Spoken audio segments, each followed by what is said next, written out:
தமிழக மக்கள் அனைவருக்கும் ஒரு இனி சிறப்பான வணக்கத்தை நான் தெரிவிச்சுக்கிறேன்.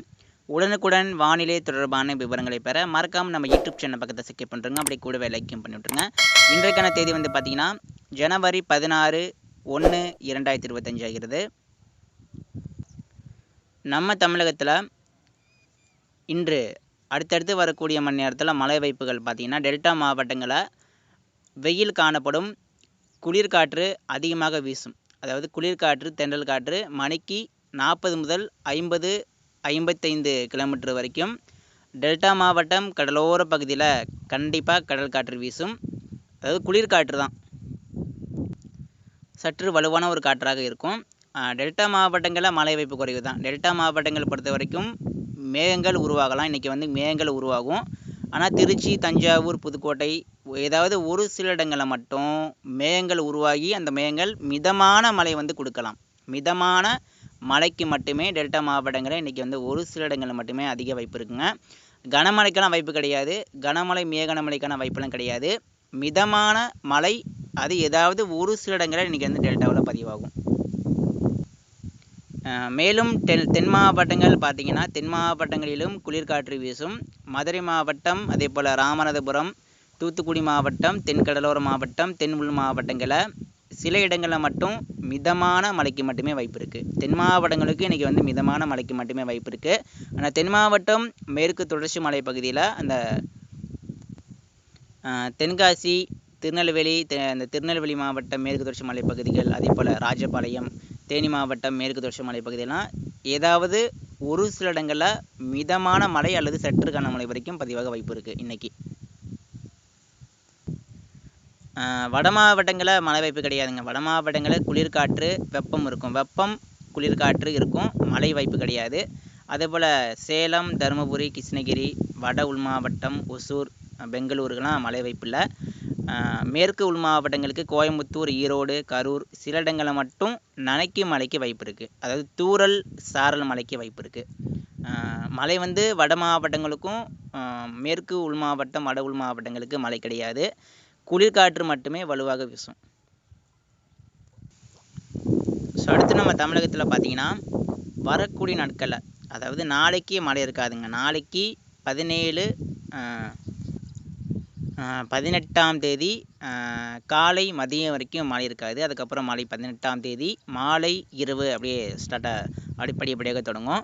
ஆனால் நாளைக்கு ஒரு நாள் நல்ல ஒரு இடைவெளி இருக்குது. அதாவது இன்றைக்கி நாளைக்கு மழை பெருசாக இருக்காதுங்க. இந்த 2 நாள் தான், இன்றைக்கி நாளைக்கு மழை இருக்காதுங்க.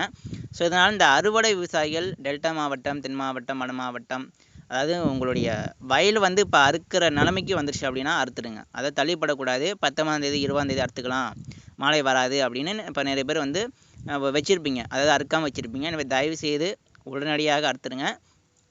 உங்களுடைய அறுவடை பணிகளை இப்போவே செய்ய ஆரம்பிச்சிடுங்க. இந்த வரக்கூடிய சிஸ்டம் இந்த 18 மாலை இரவு தொடங்கி 19, 20, 22ஆம் தேதி கூட தொடரலாம். ஆனால் அந்த சிஸ்டம் இலங்கை, தமிழகம் நோக்கி தான் வரும். இலங்கைக்கு நெருக்கமாக வந்துடும். அதாவது இப்போ போன சிஸ்டம் கூட இலங்கைக்கு தெற்கே தான் வந்துச்சு. அந்த இலங்கைக்கு தெற்கே கூட வந்தால் நல்ல ஒரு தொலைதூரமாக போணுச்சு. அப்போ வரக்கூடிய நிகழ்வு பார்த்திங்கன்னா அது போல் இருக்காது. ரொம்ப நெருக்கமாக தமிழகம் மற்றும் இலங்கைக்கு நெருக்கமாக வந்துடும், இலங்கையெல்லாம் தொற்றும். ஸோ இதனால் மழை தரக்கூடிய மேகங்கள் அதிக அளவில் திரண்டு தமிழகம், டெல்டா, தென் தமிழகம், வட மாவட்டம் நோக்கி வரும். வட மாவட்டங்களுக்கு எட்டி பிடித்து சென்னைக்கெல்லாம் கனமழை கொடுக்கும். அதே போல் புதுச்சேரிக்கு தெற்கே கனமழை, மேகனமழை இருக்கிறது. தஞ்சாவூர், திருச்சி, டெல்டா மாவட்டம் ஆகிய அதிராமப்பட்டினம், வேதாரண்யம், அதே போல் காரைக்கால், நாகப்பட்டினம், திருவாரூர், தஞ்சாவூர், ஒரத்தநாடு, பட்டுக்கோட்டை, புதுக்கோட்டை டெல்டா மாவட்டங்கள் முழுவதும் பரவலாக கனமழையும் சில இடங்களில் மிக கனமழையும் பெய்வதற்கு வாய்ப்பு இருக்குது. அதாவது 18, 19, 20, 22ஆம் தேதிகளில் வட மாவட்டங்களுக்கு சென்னை, திருவள்ளூர், காஞ்சிபுரம், செங்கல்பட்டு, ராணிப்பேட்டை, வட உள் மாவட்டம், வட கடலோர மாவட்டங்களுக்கு குளிர்காற்றும் இருக்கும், பனிப்பொழிவும் இருக்கும், மழையும் மிதமான மழை விட்டு விட்டு கனமழையாக பதிவாகும். வட மாவட்டங்களுக்கு எட்டு பிடித்து கனமழை கொடுக்கும். அதேபோல் சேலம், கிருஷ்ணகிரி, தருமபுரி, ஒசூருக்கெல்லாம் மிதமான மழை தான். பெங்களூர்லாம் மிதமான மழைக்கு மட்டுமே வாய்ப்பு. ஆனால் தருமபுரி, கிருஷ்ணகிரி, அரூர், திருவண்ணாமலை, அதே போல் சேலம் மாவட்டம், தருமபுரி, இந்த உள் மாவட்டம் ஈரோடு இங்கெல்லாம் விட்டு விட்டு கனமழை பதிவாகும். கோயம்புத்தூர், திருப்பூர், கரூர் மாவட்டங்களுக்கு விட்டு விட்டு சற்று பரவலாக கனமழை இருக்குது. அதேபோல் தென் மாவட்டங்களுக்கு பரவலாக கனமழையும் சில நேரங்களில் மிக கனமழையும் பதிவாகும். எனவே தென் மாவட்டங்களுக்கும் டெல்டா மாவட்டங்களுக்கும் ஈரப்பதம் காற்று வரும் என்பதனால அந்த சிஸ்டம் அதிகமான ஒரு மழை கொடுக்கும். டெல்டா தென் மாவட்டங்கள், குறிப்பாக தென் மாவட்டங்களுக்கு மழை இருக்குது. தென் மாவட்டங்களுக்கு நல்ல மழை எதிர்பார்க்கலாம். டெல்டா மாவட்டங்களுக்கும் தென் மாவட்டங்களுக்கும் அதிகமான மழை பொழிவு இருக்கிறது. ஒரு 20 சென்டிமீட்டர் மேலே கூட மழை பதிவாகலாம். நம்ம சொல்லிகிட்டே இருக்கோம், 20 சென்டிமீட்டர் மேலே கூட மழை பதிவாக வாய்ப்பு இருக்குது.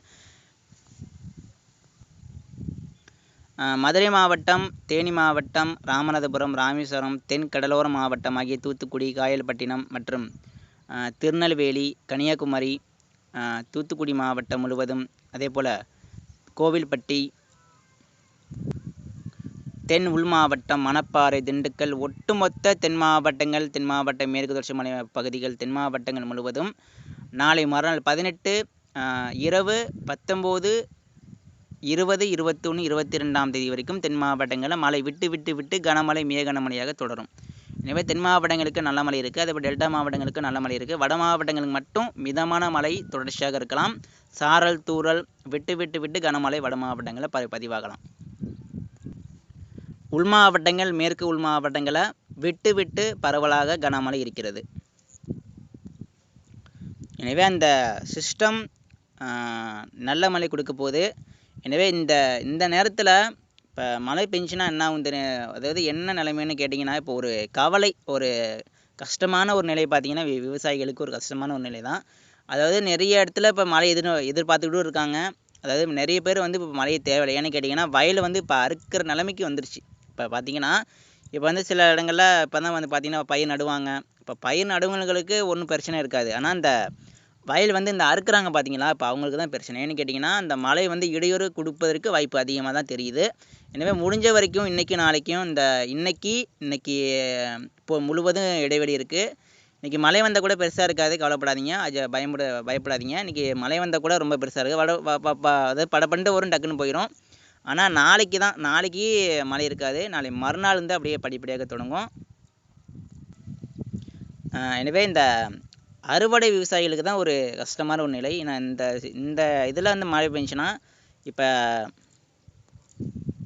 கனமழை பெய்தால் கூட சில வயல்கள் என்ன ஆகும்னா நெல் பயிர் தாக்கு பிடிக்க முடியாமல் அப்படின்னா சாஞ்சிரும். அது ஒன்று சாஞ்சா கூட அப்படியே படிப்படியாக என்ன அப்படியே வரிசையாக சாஞ்சிரும். அந்த வயல் முழுக்க, ஏக்கர் முழுக்க அப்படியே சாய ஆரம்பிச்சிடும். ஸோ இதனால் சாஞ்சா என்ன ஆகுனா, மழை பெய்ய இந்த பயிர்கள் எல்லாமே அப்படியே மூழ்க ஆரம்பிக்கும். ஸோ இது வந்து ஒரு கஷ்டமான ஒரு நிலை தான். எனவே முடிஞ்ச வரைக்கும் அறுவடை பணிகளை விரைந்து முடிக்க வேண்டும். இது வந்து ஒரு அன்பான ஒரு வேண்டுகோள் எல்லாருமே. அதாவது இந்த உங்களோட வயல் வந்து அறுக்கிற நிலைமைக்கு இப்போ இருக்குது அப்படின்னா அறுத்துருங்க. 20ஆம் தேதி 21ஆம் தேதி தள்ளிப்படாதீங்க. முடிஞ்ச வரைக்கும் அறுத்துருங்க. டெல்டா மாவட்டங்களுக்கும் தென் மாவட்டங்களுக்கும் கனமழை முதல் மிக கனமழை வரைக்கும் பெய்வதற்கு வாய்ப்பு இருக்குங்க. மிக கனமழை வரைக்கும் பெய்வதற்கு வாய்ப்பு இருக்குது. எனவே தயார் நிலையில் இருக்குங்க. எல்லாரும் தமிழக மக்கள் அனைவரும் கவனமாக இருங்க. தொடர்ந்து அப்டேட்டுகளை தொடர்ந்து பாருங்கள். நன்றி.